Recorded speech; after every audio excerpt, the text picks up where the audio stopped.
नमस्कार विद्यार्थियों। बच्चों, आज मैं आप लोगों को कक्षा 10वीं की हिंदी पाठ्य पुस्तक लोकवाणी से पाठ 7 दो लघु कथाएं बताने वाली हूँ। इस पाठ के लेखक संतोष सुपेकर जी हैं। संतोष सुपेकर जी का जन्म 1967 में मध्य प्रदेश के उज्जैन शहर में हुआ। ये एक आधुनिक हिंदी साहित्यकार हैं।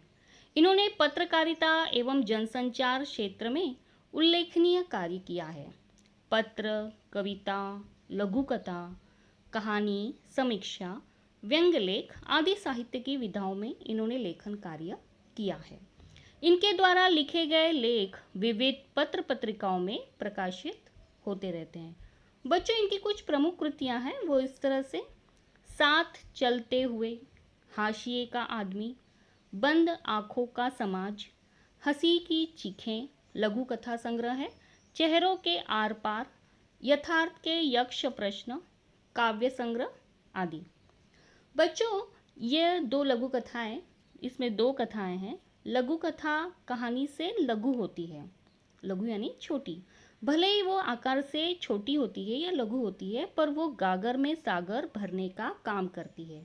बहुत ही महत्वपूर्ण होती है, ज्ञानवर्धक होती है, ऐसा कहा जा सकता है। वो पाठकों को चिंतन करने के लिए हमेशा प्रेरित करती रहती है। पहली कथा है अर्जी, जिसका शीर्षक है अर्जी।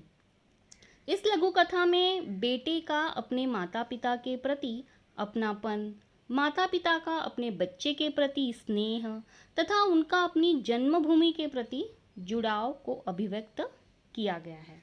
चलते हैं, इस कथा को देख लेते हैं। वो इस तरह से है। अर्जी, अर्जी का अर्थ है निवेदन, प्रार्थना। प्रस्तुत लघु कथा का नायक जो है राघव, अपनी पत्नी व बच्चों के साथ मुंबई में रहता है। वो अपने बच्चों को दादा दादी का प्यार देना चाहता है। इसी कारण उसने मुंबई में 5 कमरों का फ्लैट खरीदा। लेकिन राघव के माता पिता को अपने पैतृक कस्बे में ही रहना अच्छा लगता है। पैतृक कस्बा यानी पुश्तैनी जगह, जहाँ छोटा शहर, जहाँ उनके माता पिता को रहना पसंद है। वे महानगर में 4-8 दिनों से ज़्यादा नहीं रह सकते और हर वर्ष की तरह राघव अपनी पत्नी व बच्चों के साथ पैतृक कस्बे में आया हुआ है। वह बचपन में जिस कमरे में रहता था, उस कमरे में जाकर अपना बक्सा खोलता है। पुरानी चीज़ें, जिसमें उसकी पुरानी किताबें, पुरानी फ़ोटो एल्बम आदि थे। उसमें एक पॉलीथीन की एक थैली में कुछ पर्चियाँ भी थीं, छोटी छोटी चिट्ठियाँ। उन पर्चियों को देखकर उसकी बचपन की यादें तरोताज़ा हो जाती हैं।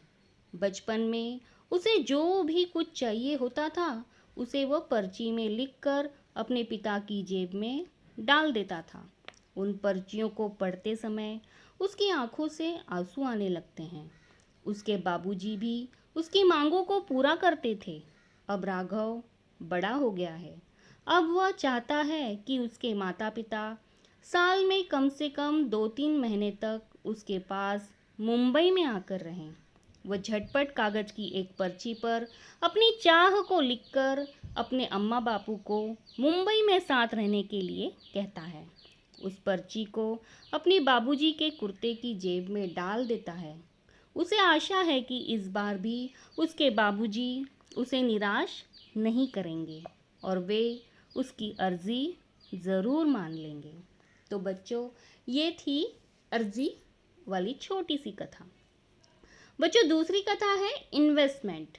इन्वेस्टमेंट इस लघु कथा में जीवन में संस्कारों का होना बहुत ही महत्वपूर्ण होता है। संस्कारों के बिना जीवन परिपूर्ण नहीं बन सकता और व्यक्ति के व्यवहार से संस्कार झलकने चाहिए। इसे उदाहरण के द्वारा स्पष्ट किया है। इस लघु कथा में सुरेश के व्यवहार, सुरेश नाम का कैरेक्टर है यहाँ पे, एवं उसके कार्य के बारे में जानकर हमें उसके संस्कारी होने का पता चलता है। उसकी सौतेली माँ है, वो हमेशा उसे बुरा भला कहती थी, फिर भी वो उसकी दिन रात सेवा करता है। वह इन्वेस्टमेंट सेंटर चलाता है, बाहर पैसे का इन्वेस्टमेंट करता है।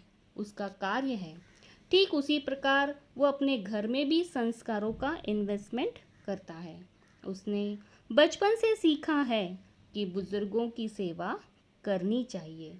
इसी कारण वह भी अपनी माँ की सेवा करता है। उसे आशा है कि उसे सेवा करते देखकर उसके बच्चों में भी भारतीय संस्कार विकसित होंगे। तो बच्चों, आप लोगों को ये दोनों भी छोटी सी कथा कैसी लगी? अच्छी ही लगी होगी। तो फिर मिलते हैं अपनी अगली वीडियो में। तब तक के लिए धन्यवाद। If you like my video, so do not forget to subscribe. Also press the bell icon